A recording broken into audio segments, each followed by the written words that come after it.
श्रावस्ती के नगर सेठ मिगार काफ़ी संपन्न थे। घर में पुत्र और पुत्रवधू विशाखा थे। एक दिन मिगार भोजन कर रहे थे। विशाखा उन्हें पंखा झल रही थी। उसी समय एक बौद्ध भिक्षु भिक्षा मांगने आया।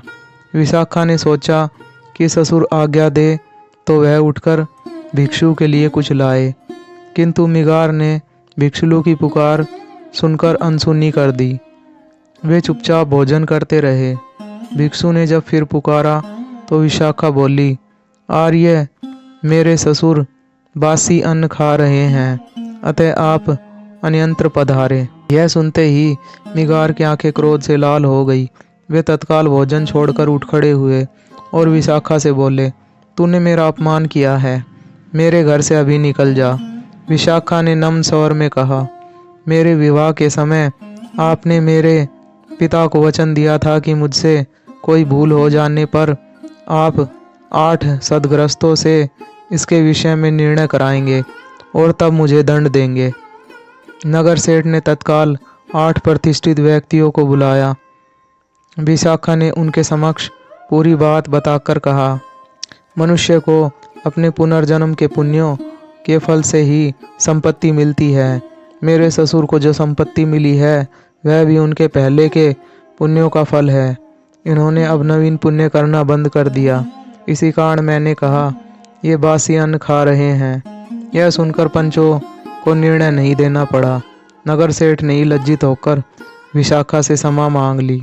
सारी यह है कि सब के साथ पर की भी चिंता करना एक सच्चे सद्ग्रस्त का लक्षण है, और यही परहित चिंतन हमें यश और पुण्य का भागी बनाता है।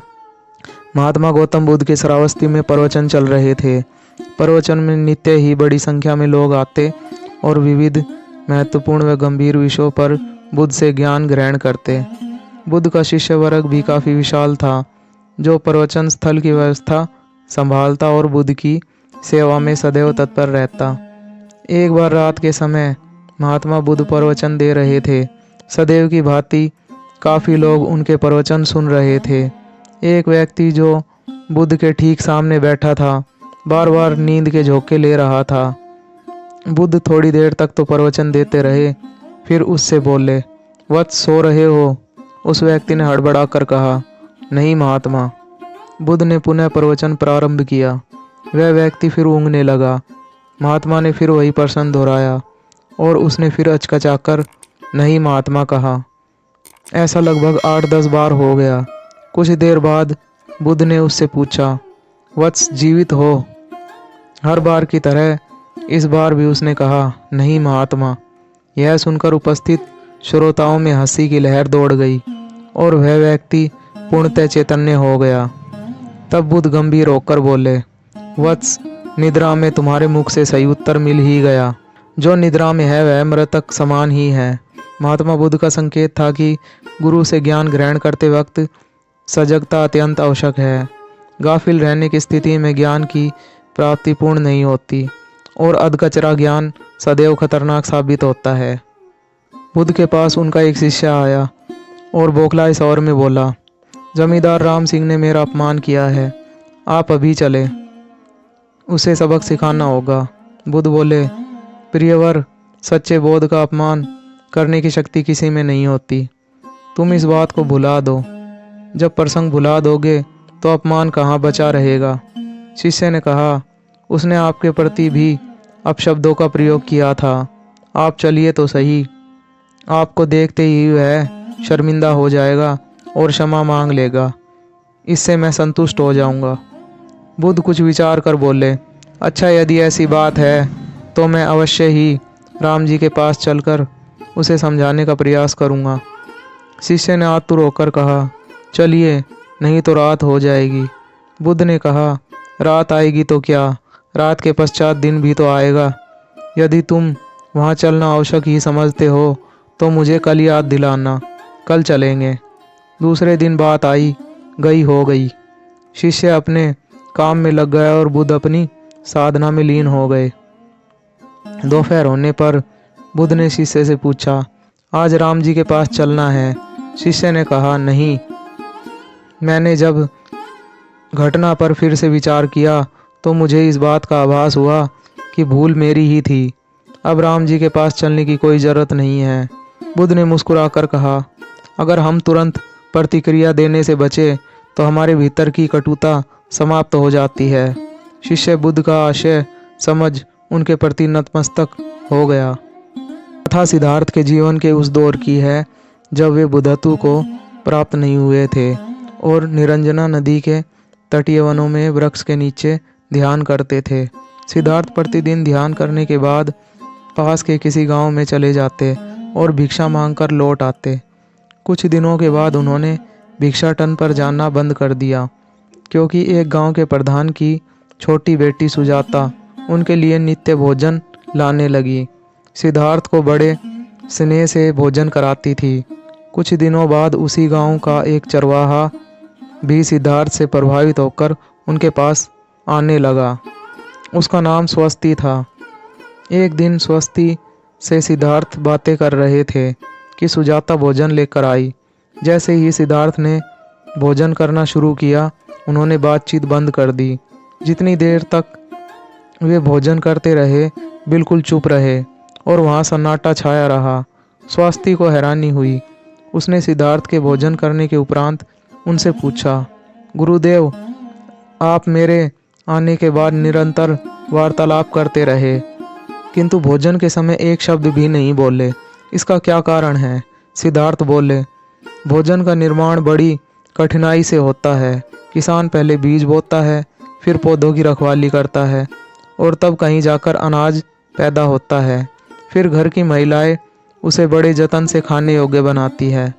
इतनी कठिनाइयों से तैयार भोजन का पूरा आनंद तभी संभव है जब हम पूर्णतः मौन हों। अतः भोजन के दौरान मैं मौन रहकर उसका पूरा स्वाद लेता हूँ। वस्तुतः शांति से किया गया भोजन न केवल शारीरिक भूख को तृप्त करता है, बल्कि मानसिक आनंद और सात्विक ऊर्जा भी देता है। एक लड़का अत्यंत जिज्ञासु था। जहाँ उसे कोई नई चीज़ सीखने को मिलती, वह उसे सीखने के लिए तत्पर हो जाता। उसने एक तीर बनाने वाले से तीर बनाना सीखा, नाव बनाने वाले से नाव बनाना सीखा, मकान बनाने वाले से मकान बनाना सीखा, बांसुरी वाले से बांसुरी बनाना सीखा।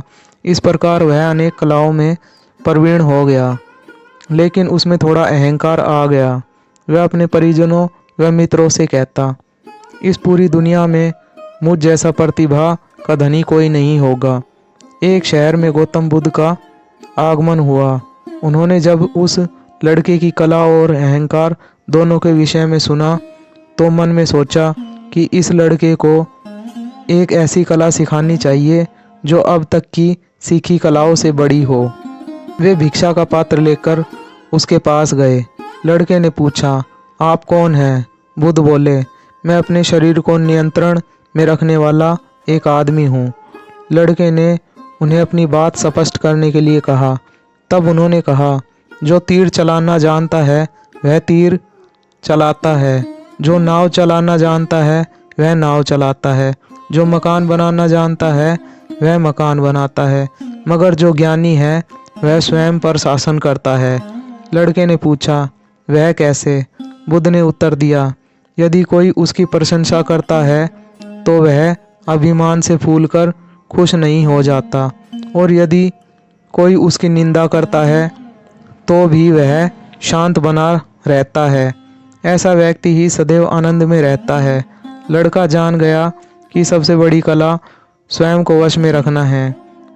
कथा सार यह है कि आत्मनियंत्रण जब सध जाता है तो संभाव आता है, और यही संभाव अनुकूल प्रतिकूल दोनों स्थितियों में हमें प्रसन्न रखता है।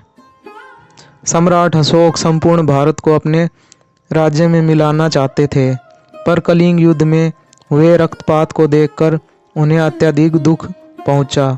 उनकी महत्वाकांक्षा ने जो तबाही मचाई थी, उसे देखकर उन्हें खुद पर ग्लानि हुई। उन्होंने देखा कि लोग दर्द से कर्रा रहे थे। यह सब विनाश केवल उनकी महत्वाकांक्षा से हुआ था। यह सब देखकर अशोक के मन में विनाश का पथ छोड़कर नेकी के रास्ते पर चलने का विचार जगा। अशोक की राजधानी पाटलिपुत्र थी। पाटलिपुत्र अब पटना के रूप में जाना जाता है। पटना से गया भी अधिक दूर नहीं है, जहाँ बोधि वृक्ष के नीचे महात्मा बुद्ध को ज्ञान प्राप्त हुआ था। बुद्ध के अष्टप्रद मार्ग शांति व दया के संदेश ने अशोक के दिलो दिमाग में इतनी उथल पुथल पैदा कर दी कि उन्होंने उस मार्ग को अपनाने का फैसला किया। इस पथ पर चलने से उन्होंने इतिहास में अपनी अमिट छाप छोड़ी। अशोक ने अपने पुत्र को सिलोन और कई अन्य लोगों को सुदूर क्षेत्र में दूत बनाकर भेजा। एक निर्दयी महत्वाकांक्षा एक ऐसे पवित्र उद्देश्य में बदल चुकी थी जिसमें कुछ अच्छा कर गुजरने की, करुणा और प्रेम के संदेश को चारों ओर फैलाने की इच्छा थी। करुणा केवल दया भावना मात्र नहीं है, यह आपके अंदर दूसरों की मदद करने की तीव्र इच्छा पैदा करती है। इसी भावना ने बुद्ध को भगवान और अशोक को महान बनाया। तथागत बुद्ध उन दिनों मगध प्रवास पर थे। साथ में शिष्यों का एक बड़ा समूह भी था। प्रतिदिन बुद्ध के प्रवचन होते, जिनका लाभ लेने के लिए बड़ी संख्या में लोग आते। इन लोगों में साधारण जन के साथ विशिष्ट हस्तियां भी शामिल रहती थी। हालांकि बुद्ध सभी के प्रति समान रूप से प्रेम व आत्मीयता का व्यवहार रखते थे। इन लोगों में नगर सेठ का पुत्र भी था, जो बड़े ध्यान से बुद्ध के प्रवचन सुनता था। वह नित्य ही बुद्ध के शिष्यों के समक्ष बुद्ध की तारीफों के पुल बांधता और धन्य धन्य भाव से घर जाता। एक दिन प्रवचन समाप्त होने के बाद उसने किसी शिष्य से कहकर बुद्ध से मिलने की हार्दिक इच्छा प्रकट की। जब उसे बुद्ध के सामने ले जाया गया तो उसने उन्हें साष्टांग प्रणाम कर कहा, भगवान, आप जैसा तपस्वी और ज्ञानी व्यक्ति पहले न कभी हुआ था और न ही भविष्य में होगा। यह सुनते ही बुद्ध ने उसकी बात बीच में ही रोक कर कहा, वत्स, क्या तुमने इतना अध्ययन कर लिया है कि अब तक कितने संत महापुरुष हुए हैं? और क्या भविष्य भी जान चुके हो कि आगे और कोई नहीं होगा? युवक लज्जित भाव से चुप खड़ा रहा, क्योंकि इस बात का उसके पास कोई जवाब नहीं था। बुद्ध ने अपनी बात समाप्त करते हुए उसे सीख दी, सदैव अपनी आंखें खुली रखो। जो जैसा है उसे वैसा ही महत्व दो। किसी से उसकी तुलना मत करो। कथा का सार यह है कि किसी भी क्षेत्र के अधिकारी विद्वान की स्वतंत्र रूप से प्रशंसा करना उचित है, किंतु सर्वश्रेष्ठ बताना अनुचित, क्योंकि श्रेष्ठता को व्यक्ति, समय व स्थान की सीमाओं में नहीं बांधा जा सकता।